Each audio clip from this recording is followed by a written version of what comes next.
ప్రియమైన దేవుని వల్లారా, దేవుడు గత కాలమంతా తన కృపాక్షేమాలతో కాచి కాపాడి మన బ్రతుకు దినంలో మరొక దినం ఇచ్చి ఆత్మతో సత్యంతో ఆరాధించుకోవటానికి దేవుడు మన పట్ల చూపిన మహాకృప కొరకై దేవునికి మొదట కృతజ్ఞతలు తెలియజేస్తూ, అలాగే ఆరాధనకు కూడి వచ్చిన దేవుని పిల్లలైన మీ అందరికీ మన ప్రభువు రక్షకుడు క్రీస్తు వారి పరిశుద్ధ నామంలో నా వందనాలు తెలియజేస్తున్నాను. ఈరోజు ఒక విషయాన్ని మీకు తెలియజేయాలనుకుంటున్నాను. చిన్న ప్రార్థన చేసుకొని ముందుకు వెళ్దాం. అందరు తల్ల ఉంచినట్లయితే ప్రార్థించుకుందాం.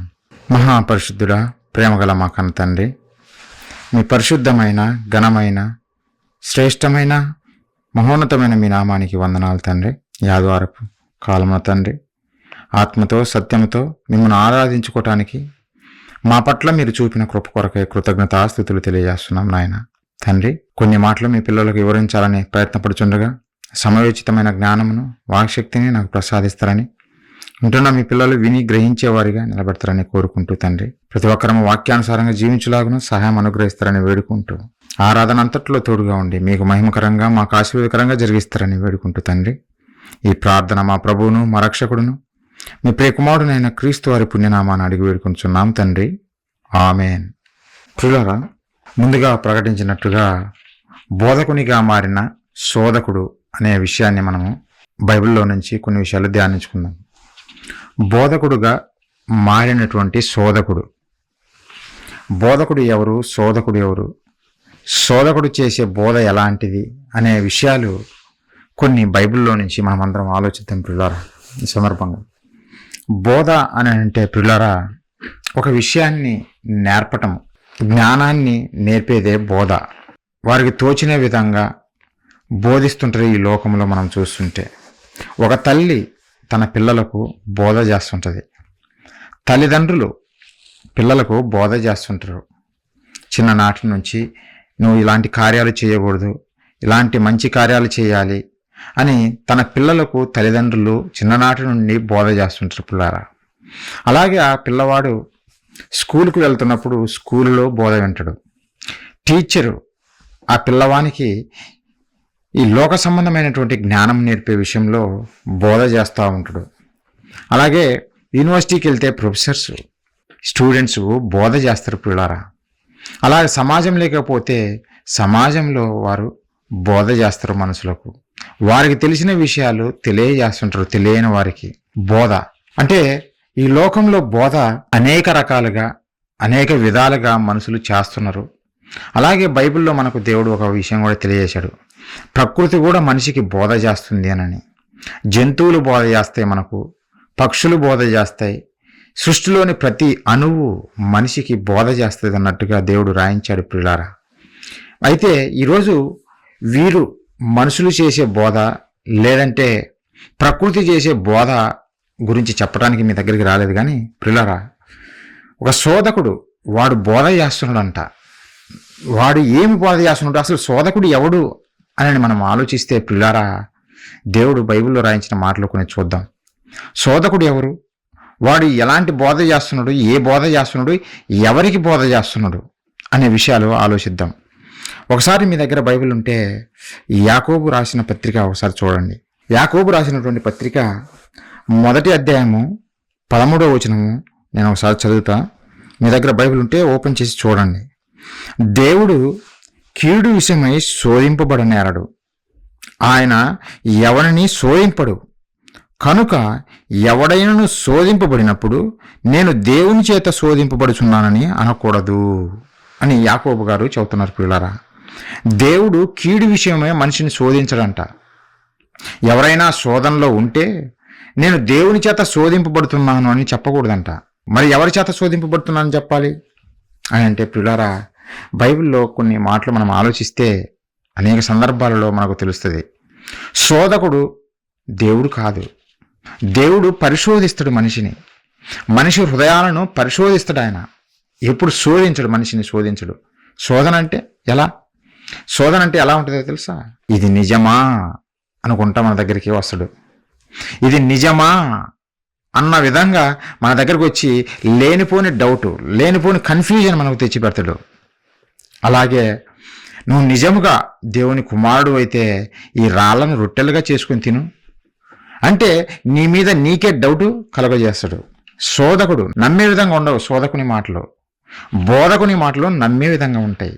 శోధకుని మాటలు మన మీద మనకే నమ్మకం పోతుంది, అపనమ్మకం ఏర్పడుతుంది, అవిశ్వాసం ఏర్పడుతుంది. అలాంటి మైండ్ క్రియేట్ చేసేవాడే శోధకుడు పిల్లారా. అందుకే దేవుడు అంటున్నాడు, నేను కీడు విషయమై ఎవరిని శోధించను ఆయన. ఎవరైనా శోధింపబడితే నేను దేవుని చేత శోధింపబడుచున్నానని ఎవరు చెప్పొద్దు. మిమ్మల్ని శోధించేవాడు ఒకడున్నాడు, మిమ్మల్ని జల్లలు పెట్టేవాడు ఒకడున్నాడు. వాడెవడో కాదు, సాతాను.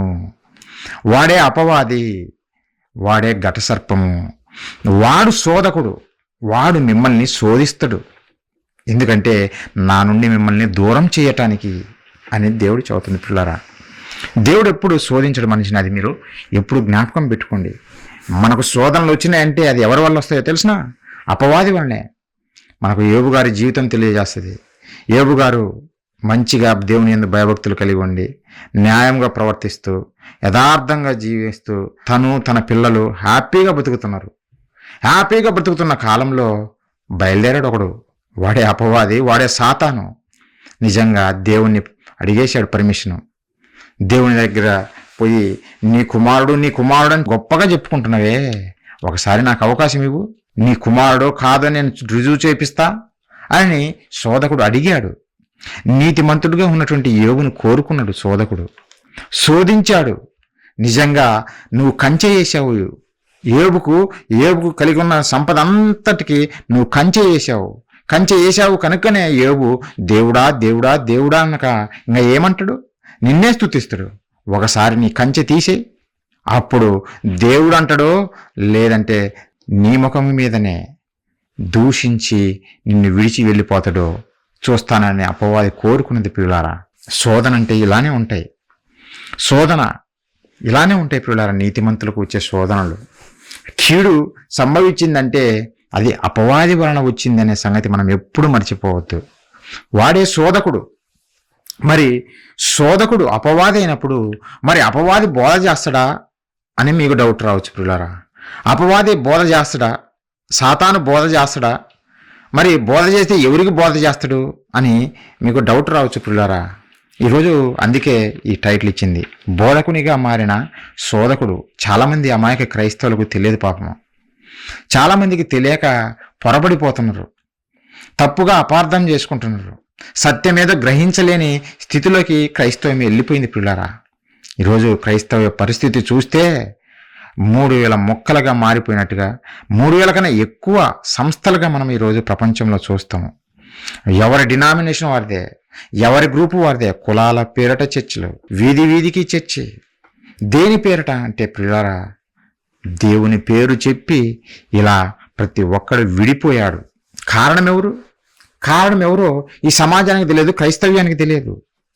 కారణము వీడే శోధకుడు, అపవాది. వాడు ఏ విధంగా మనుషులను జల్లించి పట్టి మనల్ని నాశనం చేస్తున్నాడో, వాడు ఏ విధంగా బోధ చేస్తున్నాడో మనం ఆలోచిస్తే పిల్లరా, మొట్టమొదటిగా మనం నమ్మిన మన ప్రభులు వారిని గురించి ఆలోచిస్తే ఆయన బోధకుడు అని చెప్పబడింది. యేసుక్రీస్తుల వారు ఏం చెప్పాడంటే, బోధకుడు అని మీరు ఎవరిని పిలవవద్దు, భూమి మీద బోధకుడు మీకు ఒకటే, నేనే అని యేసుక్రీస్తుల వారు చెప్పారు పిల్లారా. యేసుక్రీస్తుల వారు మరి బోధ ఎక్కడ నేర్చుకున్నారు అని మనం ఆలోచిస్తే పిల్లారా, పరలోకమందున్న కన్న తండ్రి దగ్గర నేర్చుకుని వచ్చాడు యేసుక్రీస్తుల వారు. అందుకే యేసుక్రీస్తుల వారు చెబుతూ ఒక మంచి మాట చెబుతాడు. ఒకసారి చూడండి, యోహాను సువార్త 7వ అధ్యాయము 15-16 పిల్లారా. యూదులందుకు ఆశ్చర్యపడి చదువుకొనని ఇతనికి ఈ పాండిత్యం ఎట్లు వచ్చానని చెప్పుకొనిరి. అందుకు యేసు, నేను చేయు బోధ నాది కాదు, నన్ను పంపిన వానిదే. యేసు ప్రభుల వారు చెబుతున్నారు, నేను చేసే బోధ నాది కాదు, నన్ను పంపిన వానిదే. తండ్రిది నేను చేసే బోధ, నాది కాదు అని యేసుక్రీస్తుల వారు చెబుతున్నారు. తండ్రిది ఆ బోధ, క్రీస్తుల వారు చేసినది పరలోకమందు ఉన్నటువంటి కన్న తండ్రిదే అంటే అవును పిల్లారా. అదే విషయం మరలా ఎక్స్ప్లెయిన్ చేస్తాడు యోహాను సువార్తలో. మనం చూస్తే 8వ అధ్యాయము 26వ వచనం మనం చూడగలిగితే, 2వ భాగం నేను చదువుతున్నా. నేను ఆయన వద్ద వినిన సంగతులే లోకమునకు బోధించుచున్నానని చెప్పాను. ఎవరి దగ్గర? పరలోకమందు ఉన్నటువంటి కన్న తండ్రి దగ్గర ఏ సంగతులు విన్నాడో ఆ విన్న సంగతులే నేను ఈ లోకానికి బోధిస్తున్నాను అని చెబుతుంది ప్రియులారా. అలాగే 28 రెండవ భాగం చూస్తే, తండ్రి నాకు నేర్పినట్టు ఈ సంగతులు నేను మీతో మాట్లాడుచున్నాను. తండ్రి నాకు ఏ సంగతులు అయితే నేర్పాడో అవే మీకు బోధిస్తున్నాను. నా అంతటా నేనేమి మీకు బోధించటం లేదు. నా అంతటా ఏమి బోధించటం లేదు. తండ్రి దగ్గర నేను విన్నాను, తండ్రి దగ్గర నేను నేర్చుకున్నాను, అవే మీకు బోధిస్తున్నాను అని యేసుక్రీస్తుల వారు చెప్పారు పిల్లరా. అంటే యేసుక్రీస్తుల వారు చేసిన బోధ ఎవరి బోధ అంటే పరలోకమందున్నటువంటి కన్న తండ్రి బోధ మనకు నేర్పాడు పిల్లరా, మనకు చెప్పాడు. యేసుక్రీస్తుల వారు బోధకుడు అంటే అవును పిల్లరా, పరలోకపు కన్న తండ్రి మాటలన్నీ తీసుకుని వచ్చి మనకు తెలియజేశాడు పిల్లరా. అందుకే భూమి మీద బోధకులని ఎవరిని పిలవవద్దు, నేనే మీకు బోధకుడును అని యేసుక్రీస్తుల వారు తెలియజేశారు పిల్లారా. యేసుక్రీస్తుల వారు చెప్పారు. మరి ఎలాంటి బోధ యేసుక్రీస్తుల వారు చేసింది, ఎలాంటి బోధ యేసుక్రీస్తుల వారు చేశారు అని మనం ఆలోచిస్తే పిల్లారా, మత్తయి సువార్త 13వ అధ్యాయము 34వ వచనము, నేను నా నోరు తెరిచి ఉపమాన రీతిగా బోధించెదను, లోకము పుట్టినది మొదలుకొని మరుగు చేయబడిన సంగతులు తెలియజెప్పేదను. క్రీస్తుల వారి బోధ ఎలాంటిదో తెలియజేస్తుంది ఇక్కడ. నేను నా నోరు తెరిచి ఉపమాన రీతిగా మీకు తెలియజేస్తాను. ఏం తెలియజేస్తానో తెలుసున, లోకము పుట్టినది మొదలుకొని మరుగు చేయబడిన సంగతులు అనేకములున్నవి. అవి పాత నిబంధన కాలంలో చెప్పబడలేదు. క్రీస్తు వచ్చే టయానికి అవన్నీ చెప్పబడలేదు. కొద్ది కొద్దిగా తెలియజేశాడు దేవుడు వారికి. ఎందుకంటే వారు బాలుర లాంటి వారే అని చెప్పాడు దేవుడు. బాలురు లాంటి వారు పాత నిబంధన కాలంలో ఉన్నటువంటి ప్రజలు ప్రియులారా. బాలురుగా ఉన్న వారికి సీక్రెట్స్ లేదంటే లోకము పుట్టినది మొదలుకొని మరుగు చేయబడిన సంగతులు తెలియజేస్తే వాళ్ళు తట్టుకుంటారంటే తట్టుకోలేరు పిల్లారా, తట్టుకోలేరు. 1వ తరగతి స్టూడెంట్కు పీజీ లెవెల్ క్లాసులు చెబితే అర్థమవుతుందా? ఆలోచించండి. బాలులకు ఏ బోధ కావాలనో ఆ బోధనే చెప్పాలి. అంతేగాని నాకు వచ్చింది కదా బోధ అని నిజంగా పీజీ లెవెల్ బోధ చేస్తే ఆ పిల్లవాడు తట్టుకోలేడు, అర్థం కాదు, ముందు అర్థం చేసుకోలేడు పిల్లరా, అర్థం చేసుకోలేడు. నిజంగా యేసుక్రీస్తుల వారు వచ్చి చెబుతున్నప్పుడే ఆ సమాజానికి అర్థం కాలేదు చాలామందికి. నేను చెప్పవలసినవి ఎన్నో ఉన్నాయి, కానీ అవన్నీ నేను ఇప్పుడు చెబితే మీరు తట్టుకోలేరు అని యేసుక్రీస్తు వారు అన్నారు పిల్లరా. అంటే ప్రభువుల వారి బోధ ఎంత గొప్పదో తెలుసునా, ఎంత ఉన్నతమైనదో తెలుసునా, లోకము పుట్టినది మొదలుకొని మరుగు చేయబడిన సంగతులన్నిటినీ మీకు తెలియజేయడానికి వచ్చానంటుంది. అంతకుముందు తెలియజేయలేదా? తెలియజేయలేదు. పరలోకమందున్న కన్న తండ్రి గురించి పాత నిబంధన కాలంలో మనకు తెలియదు. సైన్యములకు అధిపతియగు యెహోవా అని చెప్పబడింది, ఉన్నవాడు దేవుడు అని చెప్పబడింది. నిజంగా ఆయనే మన పరలోకపు కన్న తండ్రి అనే విషయం క్రీస్తు వచ్చిన తర్వాత చెప్పబడింది పిల్లరా. యేసుక్రీస్తుల వారే తండ్రిని బయలుపరిచాడు, దేవుణ్ణి బయలుపరిచాడు ఈ సమాజానికి. దేవుడెవరు అని మనం ఆలోచిస్తే ఆ దేవుని గూర్చిన పూర్తి వివరణ యేసుక్రీస్తుల వారు తెలియజేశారు. ఆయనే బయలుపరిచారు తండ్రిని గురించి పిల్లారా. అలాగే మరణం తర్వాత ఏమి జరుగుతుంది అనే విషయాలు యేసుక్రీస్తుల వారు తెలియజేశారు. ఇలాగ అనేక సంగతులు పిల్లారా. లోకము పుట్టిన మొదలుకొని మరుగు చేయబడిన సంగతులు అనేకము ఉన్నవి. అవన్నీ క్రీస్తుల వారు వచ్చి బోధించడం మొదలుపెట్టాడు పిల్లారా. అంత ఉన్నతమైన బోధ యేసుక్రీస్తుల వారు చేశారు. మరొక మాట చూద్దాము, ఆయన బోధ ఎలాంటిదో, క్రీస్తుల వారు చేసిన బోధ ఎలాంటిదో. యోహాను సువార్త 3వ అధ్యాయం మనం చూడగలిగితే 1వ వచనం నుంచి నేను చదువుతున్నా. 1వ వచనం నుంచి, యూదుల అధికారి అయిన నికోదేమను పరిసయ్యుడొకడుండెను. అతడు రాత్రి యందు ఆయన యొద్దకు వచ్చి, బోధకుడా, నీవు దేవుని యొద్ద నుండి వచ్చిన బోధకుడు అని మేమెరుగుదము. దేవుడు అతనికి తోడై ఉంటేనే కాని నీవు చేయుచున్న సూచక్రియలను ఎవడునూ చేయలేడని ఆయనతో చెప్పెను. యేసుక్రీస్తుల వారి గురించి చదువుతుండు ఒక పరిసయ్యుడు, ఆయన కూడా ఒక బోధకుడే. పరిసయ్యుడు ఒక బోధకుడు. ఆ రోజు ధర్మశాస్త్రాన్ని బోధిస్తున్నటువంటి వారు, ఆ ధర్మశాస్త్రాన్ని బోధిస్తున్నటువంటి పరిసయ్యుడే యేసుక్రీస్తుల వారి దగ్గరకు వచ్చి, బోధకుడా, నీవు దేవుని దగ్గర నుండి వచ్చిన వాడవి అని మేము నమ్ముచున్నాము. ఎందుకంటే నీవు చేసే బోధ మామూలు బోధ కాదు, నువ్వు చేసే కార్యాలు మామూలు కార్యాలు కాదు. దేవుడు అతనికి తోడుగా ఉంటేనే తప్ప ఇలాంటి బోధ చేయలేడు, ఇలాంటి కార్యాలు చేయలేడు అని ఒప్పుకుండు ఒక బోధకుడు. ఆ రోజు బోధకులుగా పిలువబడుతున్నటువంటి యూదులలో నుంచి, పరిసయ్యులలో నుంచి చెప్పబడుతున్న ఒక బోధకుడు నికోదేము అతను సాక్ష్యం ఇస్తున్నాడు, నీ బోధ మామూలు బోధ కాదని. ప్రియులారా, అంత అద్భుతమైనది. అంత అద్భుతమైనది యేసుక్రీస్తుల వారి బోధ. ఒకరోజు 12 మంది శిష్యులను చూసి యేసుక్రీస్తుల వారు ఒక మాట అడుగుతాడు. అందరూ ఒక మాట చెప్పడం బట్టి, యేసుక్రీస్తుల వారు ఒక మాట చెప్పడం బట్టి ఆయన అప్పటి వరకు వెంబడించిన వారందరూ వెళ్ళిపోతారు, విడిచిపెట్టి వెళ్ళిపోతారు. అప్పుడు యేసుక్రీస్తుల వారు తన శిష్యులను చూసి, మీరు కూడా వెళ్ళిపోవాలనుకుంటున్నారా? వెళ్ళిపోండి అన్నట్టుగా అడిగితే పిల్లరా, అప్పుడు పేతురు గారు పలికిన మాట చూడండి. యోహాను సువార్త 6వ అధ్యాయము 67 నుంచి నేను చదువుతున్నా, 67వ వచనం నుంచి. కాబట్టి యేసు, మీరు కూడా వెళ్ళిపోవాలని ఉన్నారా అని 12 మందిని అడుగగా, సీమోను పేతురు, ప్రభువా, ఎవని యొద్దకు వెళ్ళుదము? నీవే నిత్య జీవపు మాటలు గలవాడవు, నీవే దేవుని పరిశుద్ధుడు అని మేము విశ్వసించి ఎరిగి ఉన్నామని ఆయనతో చెప్పాను. ఎవరి యొద్దకు వెళ్తాం ప్రభువా? మేము ఎవరి దగ్గరికి వెళ్తాం? ఎవరి దగ్గరికి వెళ్ళినా ఆ బోధలు సరైన బోధలు కాదు. మీ దగ్గరే నిత్య జీవము గల మాటలు మీ దగ్గరే ఉన్నాయి. మీరే దేవుని పరిశుద్ధుడు. మరి ఎవరి దగ్గరికి వెళ్తాం? మేము ఎవరి దగ్గరికి వెళ్ళాం ప్రభువా, మీ దగ్గరే ఉంటామని ఆ రోజు పేతురు గారు చెప్పారు పిల్లరా. అంటే అంత ఉన్నతమైన మాటలు ప్రకటించకపోతే పేతురు గారు ఎందుకు ఈ మాట పలుకుతాడో ఆలోచించండి. క్రీస్తు వారి బోధ అంత గొప్పది కాకపోతే పేతురు గారు కూడా ఎందుకు ఈ మాటలు పలుకుతారు? అందరూ విడిచిపెట్టి వెళ్ళిపోయారు. ఎవరు? అప్పటి వరకు ఎమ్మడించినటువంటి జనాంగమంతా, గుంపంతా విడిచిపెట్టిపోయింది. కానీ ఆ పేతురు, అపోస్తులు మాత్రం మీ దగ్గరే ఉంటాం ప్రభువా, మీరే నిత్య జీవము గల మాటలు గలవారు ఆయన ఒప్పుకున్నారు పిల్లారా. నిజంగా ఆయన బోధకు ఆ రోజు సమాజము ఆశ్చర్యపడిపోయేవారు. నిజంగా ఎక్కడిది ఈ బోధ? ఇతను చదువుకోలేదే, మరి ఈ పాండిత్యం ఎక్కడి నుంచి వచ్చింది యేసుక్రీస్తుల వారికి అని ఆశ్చర్యపడేవారు ప్రియులారా. ఆయన బోధ చేస్తుంటే, క్రీస్తుల వారి బోధ చేస్తుంటే, మనం ఈ సువార్తలు చదువుతుంటేనే మనకు అర్థమైపోతుంటుంది. ఆ మాటలు చదువుతుంటేనే ఇంత అద్భుతమైన మాటలు అంటే ఆయన పలికిన మాటలే వీళ్ళు రాశారు ప్రియులారా.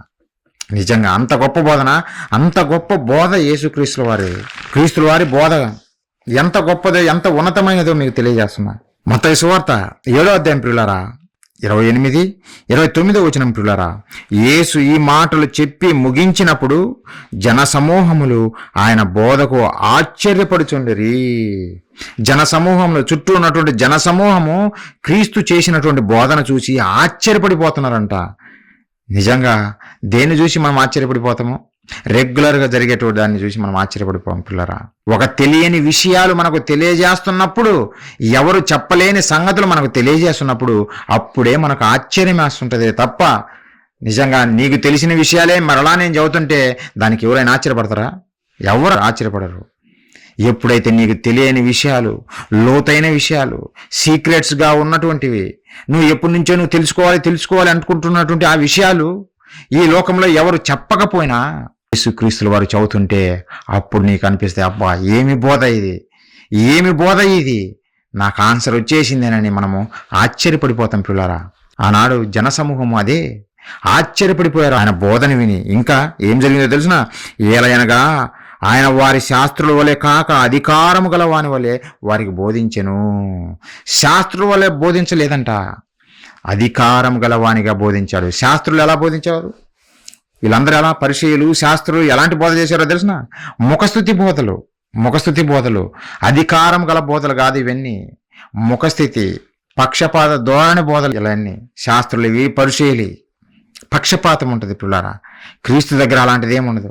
మోమాటం లేకుండా మాట్లాడతాడు, నిక్కచ్చిగా మాట్లాడతాడు, సూటిగా మాట్లాడతాడు. అది ఎంతటి వాడితోనైనా సరే ఉన్నట్టుగా వాస్తవాలు తెలియజేసేవాడు, అధికారంతో బోధించేవాడు యేసుక్రీస్తు వారి పిల్లరా. అధికారం, నిజంగా అధికారం బోధ ఎలా ఉంటుందో తెలుసునా? ఒకనాడు ఆయన గలిలయ సముద్రంలో వెళ్తున్నాడు పిల్లరా. గలిలయ సముద్రంలో వెళ్తున్నప్పుడు పెద్ద తుఫాను వచ్చింది. ఆ తుఫానుకు దెబ్బకు శిష్యులందరూ భయపడిపోయారు. ప్రభువా, నీకు చింత లేదా? మేము ఈ తుఫాన్లో నశించిపోతున్నాము, నీకు చింత లేదా? నిద్రలే అని అంటే అప్పుడు యేసుక్రీస్తుల వారు లేచి, ఆగు అని ఒక మాట పలికాడు పిల్లారా. అప్పుడు ఆ తుఫాను మిక్కిలి నెమ్మదిగా కాముగా అయిపోయింది పిల్లారా. అదేంది? యేసుక్రీస్తుల వారు అలా ఒక మాట చెప్పగానే ఆ తుఫాను ఎలా ఆగిపోయింది? అదే అధికారము గల బోధ అంటే అదే పిల్లారా. ఇప్పుడు మనకు అధికారి ఉంటారు, మన పైన అధికారులు ఉంటారు, ఈ ప్రభుత్వాలు చేసే అధికారులు ఉంటారు. వాళ్ళు ఎలా చేస్తారు? బాబు బాబు ఈ పని చేసి పెట్టు బాబు అని అంటారా? మనం అడుక్కోవాలి వారిని. బాబు మా కొరకు ఈ పని చేయి బాబు, బాబు మా కొరకు ఈ పని చేయి బాబు అని మనం అడుక్కోవాలి. అధికారులు చెయ్యిపోరా, చెయ్యి అని అంటారు, మనకు ఆర్డర్స్ ఇస్తారు. అర్థమైందా పిల్లారా? అధికారం అంటారు దానిని. అధికారంతో కూడుకున్న బోధ. యేసుక్రీస్తుల వారి బోధ అలాంటిదే. తుఫాను అలా చెప్పంగానే ఆగిపోయింది. ఒకరోజు లాజరు మరణించాడు, సమాధిలో పెట్టబడ్డాడు. సమాధిలో పెట్టబడిన తర్వాత ఆయన అక్క చెల్లెలు ఇద్దరు బాధపడుతూ ఏడుస్తూ ఉంటే అప్పుడు యేసుక్రీస్తుల వారు వస్తారు. యేసుక్రీస్తుల వారు వచ్చి లాజరు బయటికి రా అని అన్నాడు. అదేంటి, చనిపోయిన మనిషిని బయటికి రా అని ఎలా చెప్పగలడు? మనం చెప్తే చనిపోయిన మనిషి తిరిగి రాగలడా? నిజంగా మనం చెబితే అలా రాగలడా? ప్రియులారా, ఆలోచించండి. యేసుక్రీస్తుల వారు అలా చెప్పాడో లేదో, అలా పలికాడో లేదో, లాజరు అలానే పేత వస్త్రాలతోటి బయటకు వచ్చేసాడు. అదేంటి ఇంత గొప్ప బోధన? అదే అధికారము గల బోధ అంటే ఇదే ప్రియులారా. పేత వస్త్రములతో కట్టబడినటువంటి లాజరు సమాధిలో నుంచి అలా బయటకు వచ్చేసాడు. ఎలాగైనా పడింది? అసలు లేడు కదా, ఆత్మ పాతాళ లోకంలోకి వెళ్ళిపోయింది కదా. అంటే పాతాళ లోకంలో ఉన్నా బయటికి రాగలడు, బయటికి రప్పించేది ఆయనే గనక. అంటే అంత అధికారం ఉందా? సృష్టి మీద ప్రతి దాని మీద అంత అధికారం ఉంది. సృష్టికర్తకు సృష్టి మీద సర్వ హక్కులు ఉంటాయి, మరెవరికి ఉండవు. అదే ప్రియులారా, యేసుక్రీస్తుల వారికి కూడా సర్వ హక్కులు ఉన్నాయి ఈ సృష్టి మీద. మన మీద కూడా సర్వ హక్కులు ఉన్నాయి. ఎందుకంటే ఆయనే చేశాడు గనక. కలిగి ఉన్నది ఏది ఆయన లేకుండా కలగలేదు, క్రీస్తు లేకుండా ఏది కలగలేదు. అందుకే అధికారం కలిగిన బోధ చేశాడు. బాబు ప్లీజ్ బాబు నా మాట విను బాబు అని అడుక్కోలేదు. ఈరోజు మనోళ్ళు చేసినట్టు, ఈరోజు బోధకులు చేసినట్టు అడుక్కోలేదు యేసుక్రీస్తుల వారు. బాబు రా, నువ్వు రాకపోతే ఎలా, నువ్వు వినకపోతే ఎలా, నువ్వు రావాలి బాబు అని అడగలేదు. వింటే బాగుపడతావు, లేకపోతే పోతావు అన్న విధంగా అధికారం గలవానిగా బోధించాడు ప్రియులారా యేసుక్రీస్తుల వారు. అంతటి గొప్ప బోధకుడు మన ప్రభువు యేసుక్రీస్తుల వారు. అయితే ఇంత గొప్ప బోధకుడైనటువంటి యేసుక్రీస్తుల వారికి ఒకరు బోధ చేశారు. పరలోకమందు ఉన్న కన్న తండ్రి కాదు, ఆ బోధ నేర్చుకుని వచ్చి మనకు బోధించాడు. అయితే యేసుక్రీస్తుల వారికి వేరొకడు వచ్చి బోధ చేయడం మొదలుపెట్టాడు పిల్లారా. ఎవరు చేశారు? యేసుక్రీస్తుల వారికి బోధ చేసేటోడు ఉంటాడా ఈ లోకంలో అని మీరు అనుకోవచ్చు పిల్లారా. చేశాడు ఒకడు. ఒకసారి మీ దగ్గర బైబిల్ ఉంటే చూడండి. మత్తయి సువార్త 4వ అధ్యాయం మనం చూడగలిగితే 5వ వచనం నుంచి, అంతటా అపవాది పరిశుద్ధ పట్టణమునకు ఆయనను తీసుకుని పోయి దేవాలయపు శిఖరమును ఆయనను నిలవబెట్టి, నీవు దేవుని కుమారుడు అయితే క్రిందికి దుముకుము, ఎందుకంటే ఆయన నిన్ను గూర్చి తన దూతలకు ఆజ్ఞాపించును, నీ పాదం ఎప్పుడైనా రాతికి తగలకుండా వారు నిన్ను చేతులతో ఎత్తుకుందురు అని రాయబడి ఉన్నదని ఆయనతో చెప్పెను. అపవాది పలుకుతుంది యేసుక్రీస్తుల వారు, నువ్వు నిజముగా దేవుని కుమారుడు అయితే ఈ దేవాలయం శిఖరం నుంచి కింద దూకు. ఎందుకంటే బైబిల్లో దేవుడు రాయించాడు కదా నీ గురించి ఒక మాట. ఏమని? నిన్ను గూర్చి తన దూతలకు ఆజ్ఞాపించును, నీ పాదం ఎప్పుడైనా రాతికి తగలకుండా వారు నిన్ను చేతులతో ఎత్తుకుందురు కదా, నువ్వు దూకినా సరే దూతలు నిన్ను ఎత్తి పట్టుకుంటారు కదా అని బైబిల్లో రాయబడినటువంటి ఒక రెఫరెన్స్ను యేసుక్రీస్తుల వరకు చూపించి బోధ చేస్తుంది పిల్లారా. అపవాదికి బైబిల్ తెలుసా అంటే తెలుసు. దేవుడు చెప్పిన మాటలు అపవాదికి కూడా తెలుసు పిల్లారా. వాడు వినడు, కాకపోతే వాడు పాటించడు. మనల్ని శోధించటానికి వస్తాడు, మనకు బోధ చేయటానికి వస్తాడు వాడు. అందుకే బోధకునిగా మారిన శోధకుడు అనే టైటిల్ పెట్టింది. మనకు బోధ చేయటానికి వచ్చాడు. నిజంగా గొప్ప బోధకుడైనటువంటి యేసుక్రీస్తుల వారికే బోధ చేయటానికి వచ్చాడంటే మనకు బోధ చేయడా? ఆలోచించండి. యేసుక్రీస్తుల వారి కంటే మనం గొప్పవారిమా? కాదు. ఆయన కంటే మనం గొప్పవారిం కాదు కదా. మరి క్రీస్తుకే బోధ చేసినటువంటి ఈ శోధకుడు, ఈ అపవాది సాతాను మనకు బోధ చేయడము చాలా సులువు ప్రియులారా. యేసుక్రీస్తు వారికి రెఫరెన్స్ చూపిస్తుంది. చెప్పాడు కదా దేవుడు, బైబిల్లో చెప్పాడు కదా, నీ దూతలకు ఆజ్ఞాపిస్తాను, వారు నీ పాదము రాత్రికి తగలకుండా ఎత్తి పట్టుకుంటారు నిన్ను అని అపవాది యేసుక్రీస్తుల వారికి చూపిస్తుంది పిల్లారా. ఇంతకీ ఎక్కడ రాయబడింది ఈ మాట? కీర్తన గ్రంథము దావీదు గారి ద్వారా క్రీస్తుకు పూర్వము 1000 సంవత్సరాల క్రితము రాయబడిన మాటను యేసుక్రీస్తుల వారికి చూపించి బోధ చేస్తుందంటే అపవాది. ఆలోచించండి. వాడి కుయుక్తి, వాడి కుట్రలు ఇంకా ఎంత గొప్పగా ఉంటాయో ఆలోచించండి పిల్లారా. దావీదు గారి ద్వారా చెప్పబడిన మాటలు, ఆ రోజు పరిశుద్ధాత్మ దేవుడి ప్రేరణతో దేవుడు దావీదు గారి ద్వారా రాయించిన మాటల్లోని ఆ మాట చూపించి నీ కొరకు రాయించాడు కదా దేవుడు. దూతలు ఎత్తి పట్టుకుంటారని చెప్పాడు కదా, మరి దూకు ఇప్పుడు శిఖరమ్మ మీదికి వచ్చి దివుకు అనని ఆ రోజు బోధ చేసింది అపవాది పిల్లలు. ఒకసారి చూడండి అన్నమాట. 91వ అధ్యాయము కీర్తన గ్రంథము 11-12 వచనము. నీ మార్గములన్నిటిలో నిన్ను కాపాడుటకు ఆయన నిన్ను గూర్చి తన దూతలకు ఆజ్ఞాపించును. నీ పాదములకు రాయి తగలకుండా వారు నిన్ను తమ చేతుల మీద ఎత్తి పట్టుకుందురు. ఇక్కడ రాయబడిన మాటనే యేసుక్రీస్తుల వారికి చూపించి అడుగుతుంది. దేవదూతలు నిన్ను ఎత్తి పట్టుకుంటారు అని చెప్పబడింది కదా, అందుకే నువ్వు దూకు, కిందికి దూకు. నిజంగా ఎలా శోధిస్తుందో, ఎలా బోధ చేస్తుందో మనం తెలుసుకోవాలి ప్రియులారా. యేసుక్రీస్తుల వారికే బోధ చేసినటువంటి శోధకుడు అపవాది ఈరోజు బోధకులకు బోధ చేయడా? 100% చేస్తాడు. కానీ వాడి బోధ చేస్తూనే ఈ బోధకులు అబ్బే మేము దేవుని బోధ చేస్తున్నామని వీళ్ళు చెప్పుకుంటున్నారు. చేసేదంతా అపవాది బోధ. క్రీస్తుల వారికే బోధ చేశాడు వాడు, క్రీస్తుల వారికే బోధ చేశాడు. ఇంకో విచిత్రమైన విషయం ఏమిటో తెలిసిన, క్రీస్తు తర్వాత అపోస్తులు దేవుని మాటలు చేతపట్టుకొని సమాజంలోకి వెళ్ళి ప్రకటిస్తున్నప్పుడు ప్రియులరా, అపోస్తులు అయినటువంటి పేతురు గారు అగ్రగణ్యుడు కదా, పేతురు గారికి కూడా బోధ చేసింది తెలుసా. పేతురు గారి ద్వారా కూడా ఆయన మాటలు, అంటే అపవాది తన మాటలను ప్రకటింపజేసింది తెలుసా. చాలామందికి తెలియదు పిల్లలు, క్రైస్తవులకే. పేతురు గారి ద్వారా కూడా మాట్లాడింది అపవాది. ఏమి బోధ చేసింది పేతురు గారికి ఏమి బోధ చేసిందో చూస్తే పిల్లరా, గలతీయులకు రాసిన పత్రిక ఒకసారి చూడండి. గలతీయులకు రాసిన పత్రిక 2వ అధ్యాయం మనం చూడగలిగితే 11వ వచనం నుంచి నేను చదువుతున్నా, ఒకసారి చూడండి.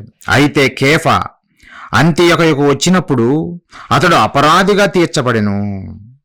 పేతురు గారు, కేఫా అంటే పేతురు గారు, ఆ పేతురు గారు అపరాధిగా తీర్చబడ్డాడంట. ఎందుకు పేతురు గారు అపరాధి అయ్యాడు అని అంటే, కనుక నేను ముఖాముఖిగా అతన్ని ఎదిరించి తిని, ఏలయనగా యాకోబు నొద్ద నుండి కొందరు రాకమునుపు అతడు అన్యజనులతో భోజనము చేయుచుండెను. కాని వారు రాగానే సున్నతి పొందిన వారికి భయపడి వెనుక తీసి వేరైపోయెను. తక్కిన యూదులను అతనితో కలిసి మాయవేషము వేసుకునేది కనుక బర్నబా కూడా వారి వేషధారణము చేత మోసపోయెను. అందుకు పౌలు గారు 14వ వచనం చెబుతూ, వారు సువార్త సత్యము చొప్పున క్రమముగా నడుచుకొనకపోవుట నేను చూచినప్పుడు. ఎవరు?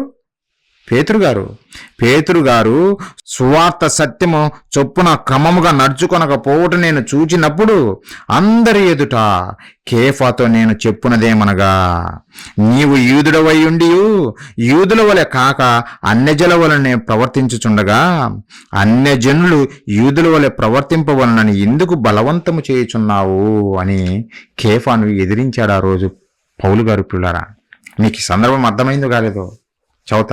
పేతురు గారు అన్యజనులతోటి భోజనం చేస్తుండే ఆ రోజు అన్యజనులతోటి భోజనం చేస్తుండే. ఎందుకంటే యూదులు అన్యజనులతో కలవరు కాబట్టి అన్యజనులతో భోజనం చేయడము అస్సలు చేయరు.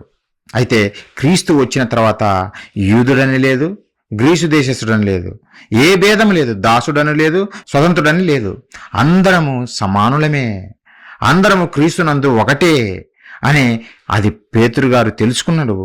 మంచిదే.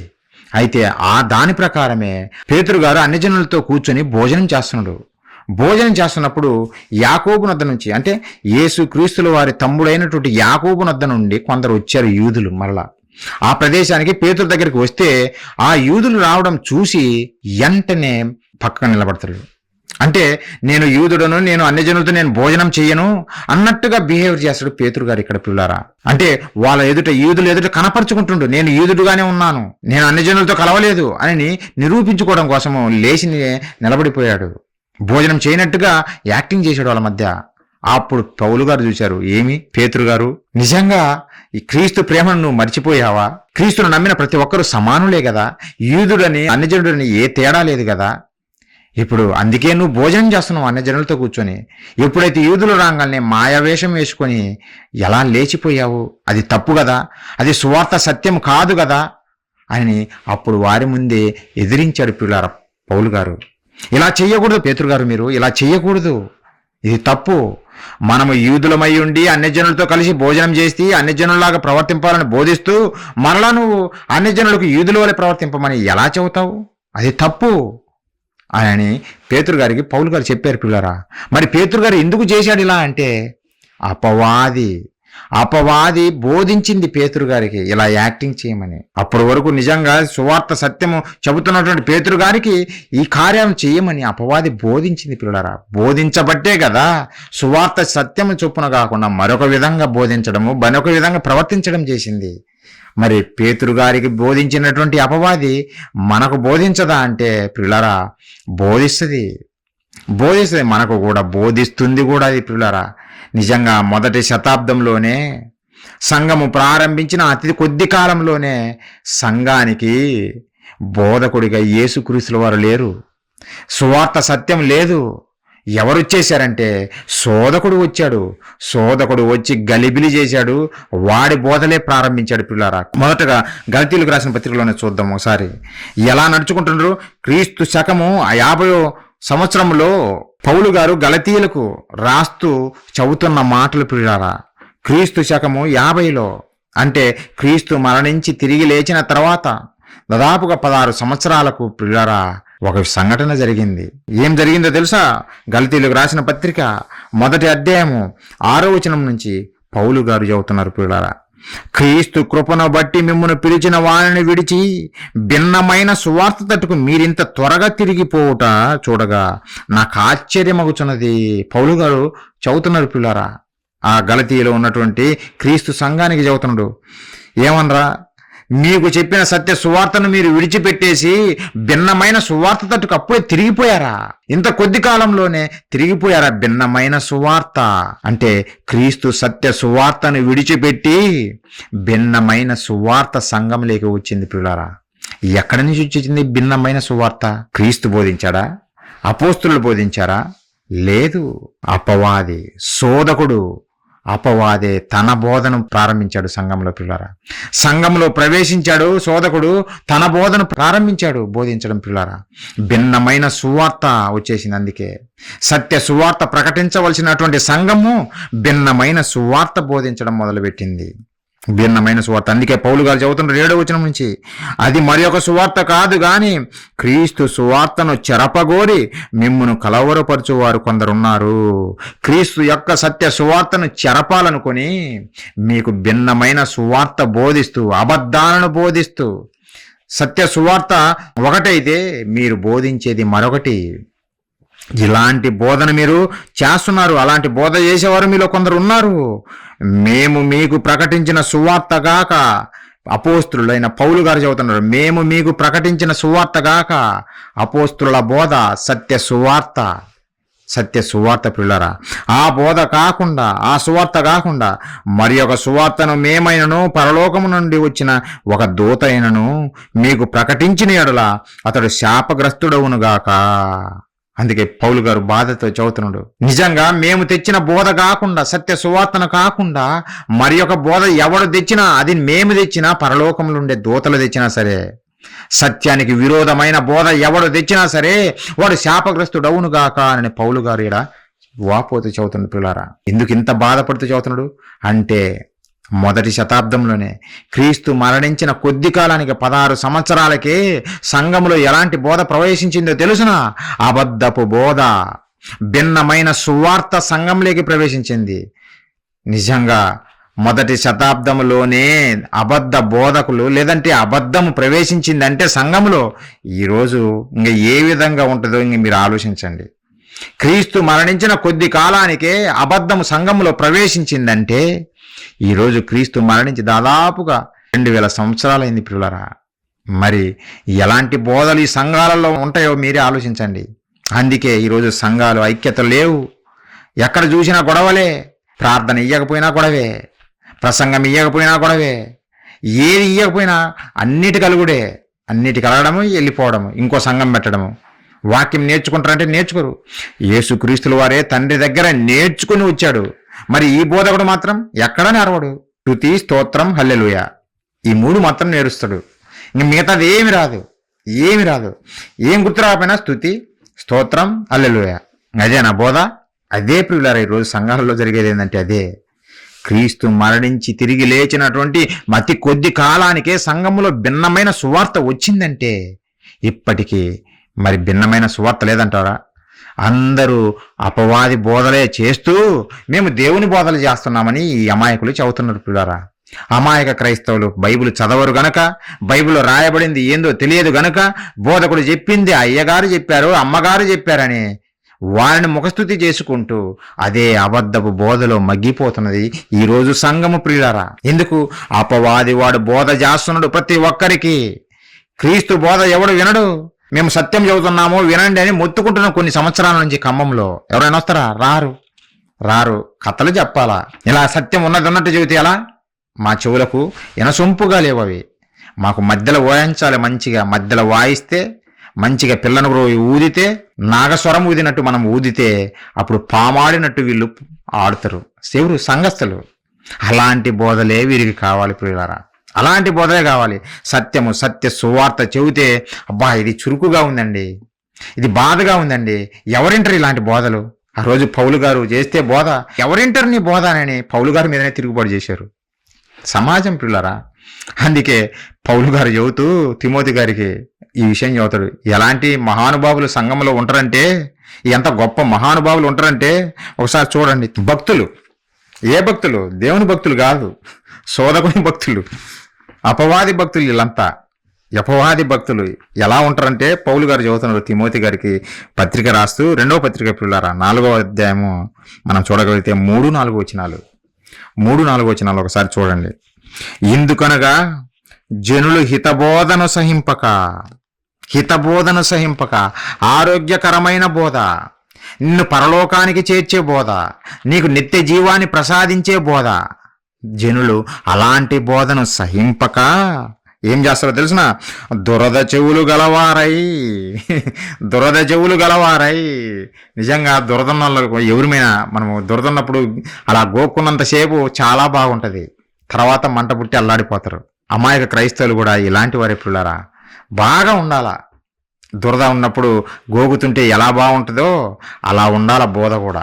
అందుకే పౌలు గారు ఏం చదువుతున్నారో తెలిసిన ఈ క్రైస్తవుల గురించి, వీళ్ళు ఎలాంటి వారంటే ఆరోగ్యకరమైన బోధ లేదంటే హితబోధను సహింపక దురద చెవులు గలవారై తమ స్వకీయ దురాశలకు అనుకూలమైన బోధకులను తమ కొరకు పోగు చేసుకుని బోధకులను వీళ్ళే పోగు చేసుకుంటున్నారు. ఎవరు? సంఘస్థులు, భక్తులు. నీ బోధ బాగాలేదండి, నీ బోధ బాగాలేదు, సరిగా లేదు, మాకు సరిగా వడ్డించలేదు, 4 జోకులు చెప్పండి, లేదంటే 4 ఫైట్ సీన్స్ చూపించండి, గట్టిగా అరవండి, ఏం సప్పగా ఉంది మెసేజ్, ఇలా చెబితే ఎవరింటారు అన్న విధంగా సంఘస్థులు తయారయ్యారు. అందుకే వారు ఎవరైతే మధ్యలో బాగా వాదిస్తారో అలాంటి వారిని తెచ్చుకొని వారితో బోధ చేయించుకుంటున్నారు పిల్లరా. అదే పౌలు గారు బాధపడుతూ అవుతుండు. సత్య సువార్త వీళ్ళకు పట్టదు, ఈ సమాజానికి సత్య సువార్త పట్టదు. ఎలాంటి సువార్త కావాలి? భిన్నమైన సువార్త కావాలి కనుకనే అది చెవులకు వినసొంపుగా ఉంటుంది. అందుకే అలాంటి బోధకులను పోగు చేసుకుని ఏం చేస్తున్నారో తెలుసిన? సత్యమునకు చెవినీయక కల్పనా కథల వైపుకు తిరుగు కాలము వచ్చును అని పౌలు గారు 1వ శతాబ్దంలోనే చెప్పారు. కల్పనా కథల వైపుకు తిరుగు కాలము వచ్చును. నిజంగా ఈరోజు ఓపెన్ చేసి చూడండి, యూట్యూబ్ ఛానల్స్లో లేదంటే సోషల్ మీడియాలో చూడండి, అన్ని కథలే. ఒక్కటి కూడా బైబిల్ రెఫరెన్స్ కూడా తీయడు.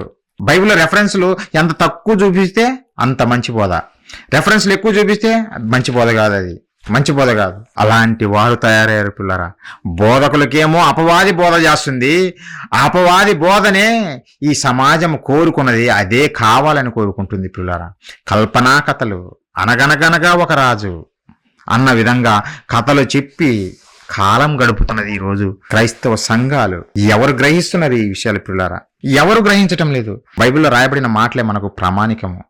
దేవుడు ఏం చెప్పాడో చూడాలి. అదే భిన్నమైన సువార్త వచ్చింది అని చెప్పాడు. కల్పనా కథల వైపు తిరిగే కాలం వస్తాదని చెప్పాడు. అది ఇప్పటికే వచ్చేసింది. 1వ శతాబ్దంలోనే వచ్చింది.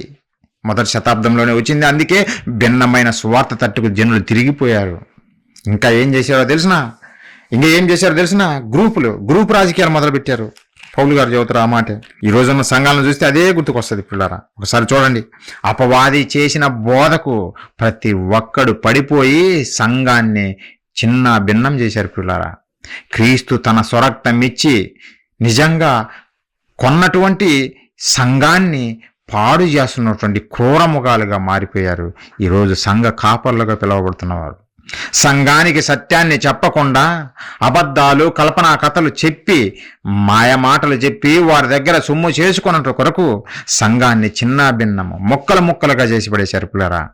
ఆ రోజు మొదటి శతాబ్దంలో అలాంటి సంఘాలను చూసి బాధపడుతూ, సంఘంలో ఉన్నటువంటి ప్రజలు ప్రవర్తించే తీరును బట్టి చూసి బాధపడుతూ పలుకుతున్న మాటలు పిల్లరా. ఒకసారి చూడండి, మొదటి కొరింథీయులకు రాసిన పత్రిక 1వ అధ్యాయము 12వ వచనం నుంచి, మీలో ఒకడు నేను పౌలు వాడను, ఒకడు నేను అపోల్లో వాడను, మరి ఒకడు నేను కేఫా వాడను, మరి ఒకడు నేను క్రీస్తు వాడను అని చెప్పుకొనిచున్నారని నా తాత్పర్యము. ఆ సంఘంలో గొడవలు ఉన్నాయంట. ఎలాంటి గొడవలు? ఏమని చెప్పుకుంటున్నారు? ఏమంటున్నారంటే, ఒకడేమంటే నేను పౌలు వాడను, సెయింట్ పాల్ చర్చ్. నేను పౌలు వాడను అంటే దాని అర్థం ఏంది? Saint Paul church. పౌలును అభిమానించే వాళ్ళందరూ సెయింట్ పాల్ చర్చికి వెళ్ళిపోతారు. మరికొంతమంది అపోల్లో వాడను, అపోల్లో చర్చి పేరు పెట్టుకొని అపోలోతోటి అపోల్లో అభిమానులందరూ అక్కడికి వెళ్ళిపోతారు, అక్కడ సంఘంగా కూడుకుంటారు. మరి ఒకడు నేను కేఫా వాడను, నేను పేతురుకు సంబంధించిన వాడను, పేతురు అభిమానిని, కాబట్టి సెయింట్ పీటర్ చర్చ్, అందుకే సెయింట్ పీటర్ చర్చ్లో వచ్చేసింది. మరొకడు నేను క్రీస్తు వాడనని చెప్పుకొనిచున్నానని నా తాత్పర్యము అని చెబుతూ, క్రీస్తు విభజింపబడి ఉన్నాడా? క్రీస్తు విభజింపబడి ఉన్నాడా? పౌలు మీ కొరకు సిలువ వేయబడిన పౌలు నామమున మీరు బాప్తీసం పొందితిరా అని క్వశ్చన్ వేస్తున్నాడు ఆ రోజున్న సంఘాన్ని పిల్లారా. క్రీస్తు ఏమన్నా విభజింపబడ్డా? పౌలు వాడనని విడిపోతున్నారు, పేతురు వాడనని విడిపోతున్నారు, అపోల్లో వాడనని విడిపోతున్నారు అని ఆ రోజున్న సంఘాలను చూసి చెబుతున్నారు పిల్లారా. మరి ఈరోజు వ్యక్తులను బట్టే కాదు, ప్రాంతాలను బట్టి విడిపోతారు, కులాలను బట్టి విడిపోతారు. ఎవరు? దేవుని నమ్మినామని చెప్పుకునేవారు వీళ్ళే, బోధకులే. ఇలా బాబు మాది మాల సంఘము, మాది కాపు సంఘము, మాది రెడ్డి సంఘము, ఏది దేవునిలోకి వచ్చి కూడా కులాల పేరట, ప్రాంతాల పేరట ఫిలడెల్ఫియా సంఘము. అసలు ఈ భారతదేశంలో ఫిలడెల్ఫియా ఉందా? ఫిలడెల్ఫియా లేకపోయినా ఫిలడెల్ఫియా సంఘము క్రీస్తు సంఘం కాదు. క్రీస్తు సంఘం పెడితే తప్పు అని మనల్ని విరోధ భావంతో చూస్తారు. ఆలోచించండి ప్రియులారా. నిజంగా అపవాది ఏ విధమైన బోధ నేర్పుతుందో ఈ సమాజానికి మీరే ఆలోచించండి. ఎంతగా ఈ సంఘాన్ని పాడు చేస్తుందో మీరే ఆలోచించండి. బోధకుల్లోనే దూరిపోయి వాడి అబద్ధాలన్నిటినీ మనకు నేర్పుతుంది ప్రియులారా. అందుకే ఈరోజు సంఘము చిన్నాభిన్నమైపోయింది, మొక్కలుగా విడిపోయింది. ఒక నలుగురు కూడుకుంటారు, అదొక సంఘము, మరొక నలుగురు కూడుకుంటారు, మరొక సంఘము. మరి అదైనా మంచి పేరు పెట్టుకొని 4 మాటలు నేర్చుకొని చదువుతారా అంటే లేదు. ఒక డ్రమ్ము పడతాడు, లేదంటే ఒక పియానో పడతాడు, పట్టేసి ఇంకా నాది ఒక సంఘం అనుకుంటా బయలుదేరతాడు, ఒక 2-3 కూర్చుకొని. బోధ లేకుండా నువ్వు ఇలాంటి సంఘాలుగా పెట్టి ఏమి లాభము? నువ్వు బోధ నేర్చుకోనకుండా అబద్ధాలు చెప్పుకుంటూ ఇలా సంఘాన్ని క్రీస్తు రక్తం ఇచ్చి కొన్నటువంటి దేవుని సంఘాన్ని ఇలా పాడు చేయటానికి ఎవరు నీకు అధికారం ఇచ్చారు? ప్రియులరా, వీరు దేవుని సంఘాలు కావు. ఇలాంటివి ఇవి దేవుని సంఘాలు కాదు, శోధకుని సంఘాలు, అపవాది సంఘాలు, దేవుని సంఘాలు కాదవి. ఇది మనము వాక్యం ద్వారానే పసిగట్టగలము. ఏది దేవుని సంఘమో, ఏది సత్యానికి మూల స్తంభంగా ఉన్నటువంటి దేవుని సంఘము, క్రీస్తు సంఘం అనేది మనము అర్థమైతే పిల్లారా. కొంతమంది క్రీస్తు సంఘం అని పేరు పెట్టుకుంటారు, అన్ని అబద్ధాలు బోధిస్తున్నారు. వాళ్ళు కూడా అబద్ధాలు, పేరేమో మంచిది పెట్టుకుంటారు, బాగానే ఉంది. మరి లోన మాత్రం అపవాది బోధనే. డబ్బులిచ్చి నువ్వు బాప్తీసం ఇవ్వడం ఎందుకు? చెప్పాడు ప్రభు ఎక్కడన్నా? నలుగురిని కూర్చి వారికి డబ్బులు ఇచ్చి బాప్తీసం తీసుకోండి అని చెప్పే బోధ ఎక్కడన్నా బైబిల్లో రాయబడిందా? లేదే. నమ్మి బాప్తీసం పొందినవాడు రక్షింపబడును. నమ్మిన వాడికే బాప్తీసం ఇవ్వాలి, డబ్బు తీసుకున్న వాడికి కాదు. కానీ వీళ్ళేంది ఇలాంటి బోధలు చేస్తున్నారు? ప్రియులారా, ఈరోజు ప్రతి చోట అబద్ధ బోధాలతోటే మగ్గిపోతున్నది దేవుని సంఘం. అపవాది ఎందుకంటే క్రీస్తుకే బోధ చేశాడు కదా. క్రీస్తుకే బోధ చేసిన వాడు ఈరోజు మనకు చేయడము పెద్ద లెక్కన చాలా సునాయాసంగా, చాలా సులువుగా మనల్ని బోల్త కొట్టించగలడాడు. బోల్త కొట్టించాడు కూడా. అందుకే బోధకుడు అనేవాడు ఏమి చదువుతున్నాడో చూసుకోవాలి. వాక్యానుసారంగా చదువుతున్నామా లేదనేది ప్రతి ఒక్కడు చూసుకొని చెప్పాలి. అది చెయ్యకుండా ఆదివారం ప్రసంగం అంటే కొన్ని మాటలు, మరొక ప్రసంగం అంటే ఇంకొన్ని మాటలు తీసుకొని వచ్చి చెప్పడం కాదు. దానికి మధ్యలో కథలు కలిపి చెప్పడం కాదు. అది దేవుని సంఘము కానే కాదు ప్రియులారా. సత్యమే నిజంగా పునాదిగా వేసుకున్నటువంటి సంఘము క్రీస్తు సంఘము.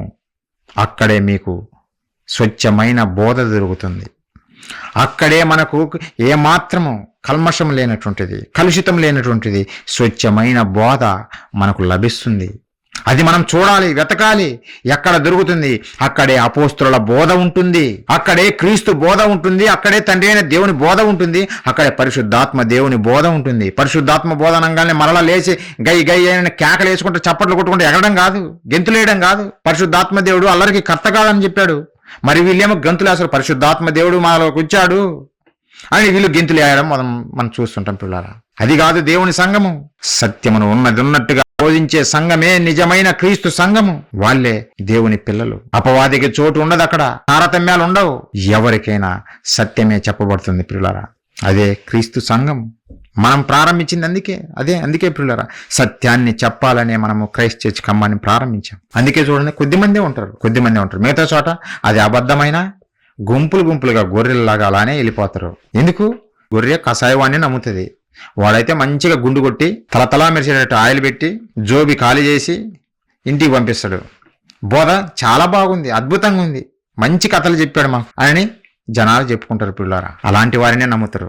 సత్యం చెబుతాము, ఉచితంగా మీకు నేర్పుతాము అని అంటే మాకెందుకు, సత్యం మాకొద్దు, కల్పనా కథలు చెప్తేనే మాకు కావాలి అన్న విధంగా ఈరోజు క్రైస్తవ జనాలు కూడా ఉన్నారు పిల్లారా. సరే, వారు ఎలా ఉండని మనమేం చేయలేం. అమాయక ప్రజలను కొంతమందినైనా దేవుని వైపు నడిపించాలి. వారు అబద్ధంలో మగ్గిపోకూడదు. అపవాది బోధలో మగ్గిపోతున్నటువంటి సమాజానికి ఈరోజు అర్థం కాదు. మరణించిన మరుక్షణము అయ్యో అయ్యో అయ్యో అని తలబట్టుకుంటారు. ఏం ప్రయోజనం? అలాంటి ప్రమాదం రాకముందే మనం జాగ్రత్త పడాలి. సత్యవాక్య ప్రకారం మనం జీవించాలి. ఈరోజు బోధలన్నీ చూస్తుంటే అవి అపవాది బోధలే అన్నట్టుగా మనకు కనపడుతుంటుంది. ఒకసారి తిమోతి గారి రాసిన పత్రిక మళ్ళీ ఒక మాట చూద్దాం పిల్లరా. ఈ సంఘాలలో బోధలు ఎలాంటివి ఉన్నాయి, అవి ఎవరి బోధలు అని మనం అర్థం చేసుకోవాలంటే తిమోతి గారికి రాసినటువంటి మొదటి పత్రిక పిల్లరా, 4వ అధ్యాయము మొదటి 2 వచనాలు. అయితే కడవరి దినములలో కొందరు అబద్ధికుల వేషధారణ వలన మోసపరుచు ఆత్మల యందును దెయ్యముల బోధ యందును లక్ష్యముంచి విశ్వాస భ్రష్టులగుదరని ఆత్మ తేటగా చెప్పుచున్నాడు. విశ్వాస భ్రష్టులగుతారు. క్రీస్తును నమ్మిన వారు విశ్వాసులు అని పిలువబడాలి కదా. మరి ఇక్కడ పౌలు గారి ద్వారా దేవుడు ఎందుకు ఇలా చెప్పాడు, విశ్వాస భ్రష్టులగుతారు అని? అంటే భ్రష్టాత్మ వీరిని పట్టింది. వాడే శోధకుడు, వాడే అపవాది, వాడే సాతాను పట్టాడు గనుకనే నిజంగా దెయ్యముల బోధ వైపు తిప్పింది. దెయ్యముల బోధ వైపు తిప్పేసి భ్రష్టులుగా మార్చిపడేస్తుంది పిల్లారా. భ్రష్టులుగా మార్చేస్తుంది సమాజాన్ని. అవును, అందుకే పౌలు గారు ద్వారా దేవుడు ఈ మాట చెప్పాడు. భ్రష్టులుగా మార్చేస్తారు నాయన, భ్రష్టులుగా మార్చేస్తారు. మనం జాగ్రత్త పడాలి. దేవుడు అందుకే నిజమైన దేవుని పిల్లలకు ఒక జాగ్రత్త చెప్పాడు, ఒక హెచ్చరిక చేశాడు, ఒక జాగ్రత్త నేర్పాడు. ఏంటిదో తెలిసిన? యూదా రాసిన పత్రిక ఒకసారి చూడండి. ఇలాంటి దొంగ బోధకులు లేదంటే అబద్ధ బోధకులు ఈ సమాజంలోకి వచ్చి క్రీస్తు బోధకు కాకుండా భిన్నమైన బోధ చేస్తూ సంఘాన్ని చీల్చివేస్తున్నటువంటి వారిని చూసి ప్రియులారా, ఒకరోజు యూదా గారు బాధపడుతూ ఒక మాట రాశాడు. యూదా ఎవరు? ప్రభులు వారి తమ్ముడే. యూదా పత్రిక 3వ వచనం మనం చూడగలిగితే, ప్రియులారా, మనందరికీ కలిగేడు రక్షణను గూర్చి మీకు రాయవలనని విశేష ఆసక్తి గలవాడనై ప్రయత్నపడుచుండగా పరిశుద్ధులకు ఒక్కసారి అప్పగింపబడిన బోధ నిమిత్తము మీరు పోరాడవలనని మిమ్మల్ని వేడుకొనుచు మీకు రాయవలసి వచ్చెను. యోధా గారు చెబుతున్నారు ఏమని? ప్రియులారా, మనందరికీ కలిగే రక్షణ భాగ్యం ఎంత గొప్పదో, ఎంత ఉన్నతమైనదో అది తెలియజేయాలని నేను రాయాలనుకుంటే, కానీ పరిశుద్ధాత్మ దేవుని ప్రేరేపణ వలన నేను ఇంకొకటి చెప్పాల్సి వచ్చింది. అదేంటిదో తెలిసిన? పరిశుద్ధులు క్రైస్తవులకు అప్పగింపబడిన బోధ. మనకు దేవుడు బోధన అప్పగించాడు. క్రీస్తు బోధ చేశాడు. క్రీస్తు తర్వాత అపోస్తులు బోధ చేశారు. తర్వాత నిజమైన క్రైస్తవులు వాళ్ళందరికీ బోధ అప్పగిస్తూ వచ్చాడు. పిల్లరా, ఈ తరంలో దేవుడు మనకు అప్పగించాడు బోధ, ఎందుకంటే ఆ బోధ నిమిత్తము పోరాడాలి. ఎందుకు? కలుషితం ఎక్కువైపోయింది బోధల్లో. కలుషితం ఎక్కువైపోయింది, అపవాది బోధలు ఎక్కువైపోయినాయి, అబద్ధ బోధలు ఎక్కువైపోయినాయి. మరి ఏది అబద్ధమో ఏది సత్యమో ఈ అమాయక సమాజానికి ఎవరు తెలియజేస్తారు? మరి సత్యాన్ని కాపాడవలసిన బాధ్యత మనకుంది ప్రియులారా. అందుకే క్రైస్ట్ చర్చ్ ఖమ్మం మనం ప్రారంభించాం. నిజంగా సత్య సువార్తను కొరకు మనం పోరాడాలి, ఆ బోధన మనం కాపాడాలి. అబద్ధాన్ని ప్రకటించకుండా అబద్ధాన్ని ప్రకటించే వారిని ఖండించి ప్రజల మధ్య బాహాటంగా చూపించి క్రీస్తు నామానికి మహిమ తెచ్చే విధంగా మనము చేయాలి ప్రియులారా. లేకపోతే ఈ అమాయక ప్రజలు బోధకుడు చెప్పిందే నిజమనుకొని అదే మాయలో పడిపోయి అబద్ధాల్లో మగ్గిపోయి చివరికి నరకానికి జారిపోయే ప్రమాదం ఉంది ప్రియులారా. నరకానికి జారిపోయే ప్రమాదం ఉంది. ఈరోజు దేవుడు పరిశుద్ధాత్మ ప్రేరేపణ వలన మనకు సర్వసత్యము బైబిల్లో రాయిస్తే ఈరోజు ప్రవక్తలుగా పిలువబడుతున్న వారు అనేక మంది వస్తున్నారు. ఇదిగో మేము ప్రవచిస్తున్నామని వచ్చేవారు కొంతమంది, ఇదిగో మేము అపోస్తులమని వచ్చేవారు కొంతమంది. నిజంగా వీరు అపోస్తులా? నిజంగా వీరు ప్రవక్తలా?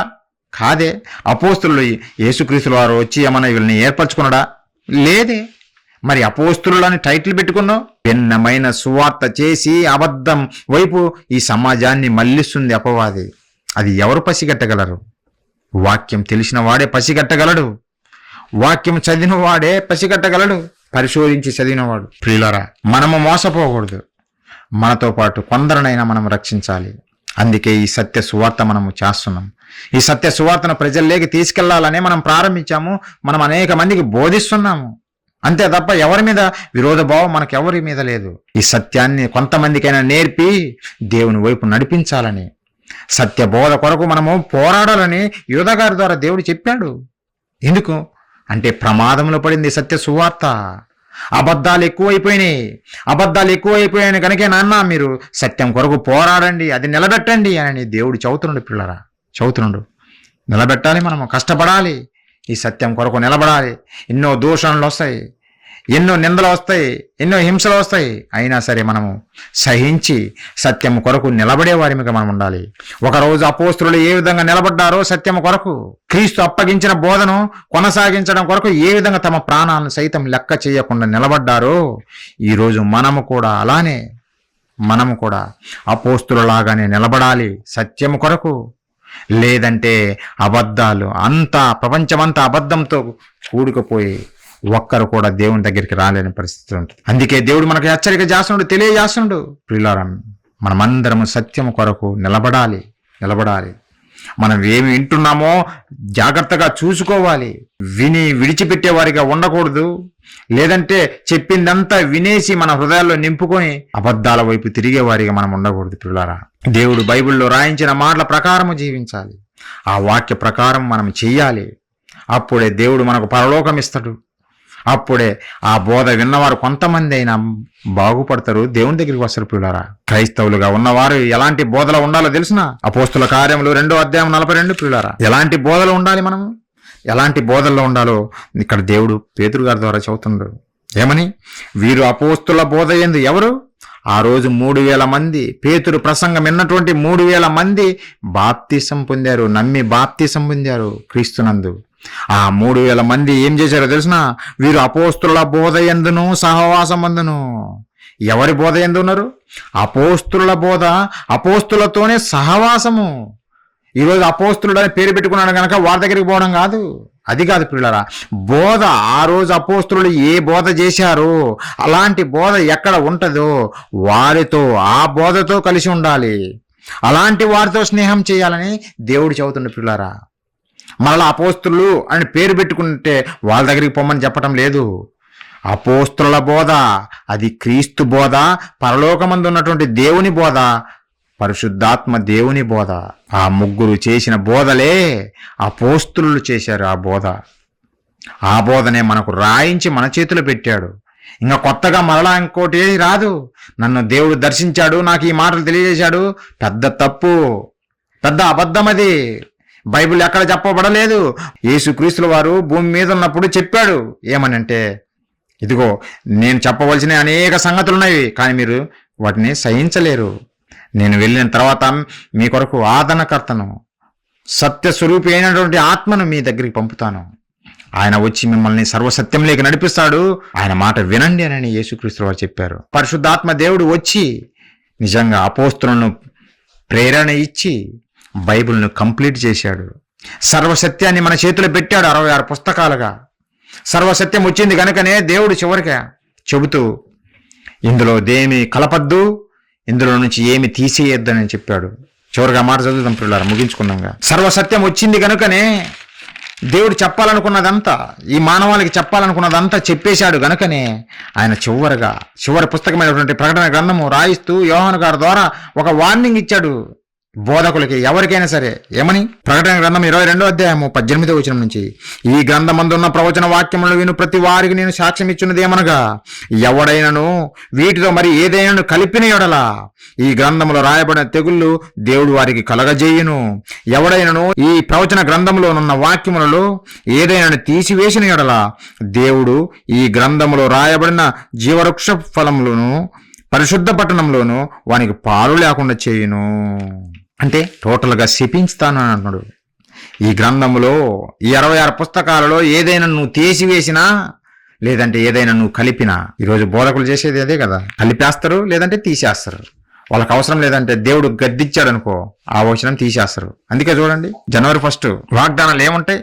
గద్దిచ్చిన మాట ఒక్కటి రాదు వాగ్దానం, అన్ని ఆశీర్వాదాలే, అన్ని ఆశీర్వాదాలే. అంటే గద్దిచ్చే మాటలన్నిటిని తీసేశారన్నమాట. తీసేయద్దని దేవుడు చెప్పాడు కదా, మరి ఎందుకు తీసేశావు? ఇదే శోధకుడు చేసే పని పిల్లరా. శోధకుడు బోధ చేస్తే ఇలానే ఉంటది ఏ సంఘంలోనైనా. అపవాదికి చోటిస్తే ఏ సంఘమైనా ఇలానే ఉంటది పిల్లరా. దేవునికి స్థానం ఇవ్వాలా, క్రీస్తుకు స్థానం ఇవ్వాలా. క్రీస్తే సంఘానికి శిరస్సై ఉండాలా. అప్పుడు నువ్వు సత్యం బోధిస్తావు, అప్పుడు సత్యము నువ్వు తెలుసుకుంటావు. క్రీస్తు సంఘానికి శిరస్సుగా లేకపోతే అపవాది తిష్ట వేసి కూర్చొని బోధకుని వేషంలో నీకు బోధ నేర్పుతుంది వాడి బోధ, అబద్ధపు బోధ. అలాంటి ప్రమాదంలోని ఈరోజు క్రైస్తవ్యం ఉంది. ప్రతి ఒక్కరూ అబద్ధాలే బోధిస్తున్నారు. అందరూ కల్పనా కథలు చెబుతున్నారు కానీ సత్యాన్ని ఎవరికి చెప్పటం లేదు పిల్లరా. కాబట్టి కొద్ది మందిగా ఉన్న మీరైనా అబద్ధాలలో మగ్గిపోకుండా ఈ సత్యవాక్యం వినబడుతున్నటువంటి క్రైస్ట్ చర్చ్ ఖమ్మంకు రండి, అనేక మందిని నడిపించండి. కొంతమందినైనా మనం అందరం కలిసి రక్షిద్దాం, ఈ సత్యవాక్యంలో వాళ్ళని నడిపిద్దాం పిల్లరా. లేదంటే అపవాది మాయలో పడిపోయి చివరికి నరకాగ్నికి చేరిపోతారు. బోధకునిగా మారిన శోధకుడు వాడే అపవాది పిల్లరా. ఈరోజు సంఘాలలో సంఘానికి శిరస్సు క్రీస్తు ఉండాల్సింది పోయి సంఘానికి శిరస్సుగా అపవాది వచ్చేశాడు. అందుకే సంఘము పేరే తప్పు పెట్టేసుకుంటున్నాడు. యెరూషలేము సంఘము, సియోను సంఘము, ఫిలదెల్ఫియా సంఘము, బ్రదరన్ సంఘము, ఎన్ని సంఘాలు లేవు. ఎవడైనా వివేచిస్తున్నాడా, నా కొరకు ప్రాణం పెట్టిన యేసు క్రీస్తుల వారు పేరు నేను పెట్టుకోవాలి గాని వీళ్ళందరూ మధ్యలో వాళ్ళు ఎవరు, క్రీస్తు కంటే గొప్పవారు ఎవడు కాదు అని ఒక్కడైనా కనీసం ఆలోచిస్తున్నాడంటే లేదు పిల్లరా. ఎందుకు? ఆ సంఘానికి శిరస్సు శోధకుడు గనక క్రీస్తు ఉండాల సంఘానికి శిరస్సుగా. అప్పుడే సత్యబోధ అక్కడి నుంచే బయలుదేరుతుంది పిల్లరా. కాబట్టి క్రీస్తుకే బోధకు చేసినటువంటి అపవాది ఈరోజు బోధకులకు అపవాది బోధ చేయలేదనడం ఆశ్చర్యం. వాడు చేస్తాడు, బోధ చేస్తాడు, ప్రతి ఒక్కడికి బోధ చేస్తున్నాడు. ప్రతి ఒక్కరు వాడి బోధలోనే మగ్గిపోతున్నారు. కాబట్టి మనమందరం వాడి బోధలో మగ్గిపోకుండా క్రీస్తు బోధలో మనమందరం ఉండాలని, అపోస్తుల బోధలో మనమందరం ఉండాలని కోరుకుంటూ ఈ నా మాటలు ముగిస్తున్నా. ప్రార్థన చేసుకుందాం. అందరూ తల ఉంచినట్లయితే ప్రార్థించుకుందాం పిల్లరా. మహాపరిశుద్ధుడా, ప్రేమగల మా కన్న తండ్రి, మీ పరిశుద్ధమైన ఘనమైన శ్రేష్టమైన మీ నామానికి వందనాలు తండ్రి. ఈరోజు నాయన మీ ప్రియ కుమారుడు ప్రాణం పెట్టి కొన్న సంఘము తండ్రి, మీ ప్రియ కుమారుడు సంఘానికి శిరస్సుగా ఉండవలసింది పోయి అపవాది శిరస్సుగా వచ్చేశాడు నాయన. దీనంతటికి కారణం క్రైస్తవులు వివేచించక కల్పనాకథల వైపు తిరిగిపోయి తండ్రి, వారికి అనుకూలమైన బోధకులను సమకూర్చుకోవటం బట్టి తండ్రి, ఎవరు వివేచించకపోవటం బట్టి కన్న తండ్రి, ప్రతి ఒక్కరి మనోనేత్రాలు వెలిగించండి. సత్యవాక్య ప్రకారము జీవించులాగున యేసుక్రీస్తుల వారు చూపిన బాటలో ప్రతి ఒక్కరూ నడుచులాగున మీ సహాయం అనుగ్రహించండి. మరి ముఖ్యంగా క్రైస్ట్ చర్చ్ ఖమ్మంను బట్టి ప్రార్థిస్తున్నాం తండ్రి. మీ చిత్తానుసారంగా ఇది ప్రారంభించబడింది నాయన. కొంతమందినైనా సత్యంలోకి నడిపించాలని ప్రారంభించాము. మీకు తెలుసు నాయన, ఈ సంఘం దినదినం అభివృద్ధి చెందులాగున మీ సాయం అనుగ్రహించండి. అమాయకులైన వారిని అందరినీ బట్టి ప్రార్థిస్తున్నాం. అబద్ధాలలో మగ్గిపోకుండా సత్యం వినబడుతున్న చోటని నిలబడి వాక్యాన్ని నేర్చుకుని వారు కూడా సత్యం కొరకు నిలబడే వారిగా నిలబెట్టమని వేడుకుంటున్నాం తండ్రి. ఈ మాటలైన ప్రతి ఒక్కరిని బట్టి ప్రార్థిస్తున్నాం నాయన. ప్రతి ఒక్కరిని దీవించండి. అందరం కలిసి గట్టిగా మీ నామం మేము అర్థమై అనేక కార్యములను మేము చేయలాగున మాకు కావాల్సిన బుద్ధిని, జ్ఞానమును, శక్తిని ప్రసాదించండి తండ్రి. మిగిలిన కార్యక్రమంలో తోడుగా ఉండి మీకు మహిమకరంగా మాకు ఆశీర్వదకరంగా జరిగిస్తారని వేడుకుంటూ తండ్రి, ఈ ప్రార్థన మా ప్రభువును మా రక్షకుడును మీ ప్రియకుమారుడైన క్రీస్తు వారి పుణ్యనామాన్ని అడిగి వేడుకుంటున్నాము తండ్రి. ఆమెన్. అందరికీ వందనాలు ప్రియులారా.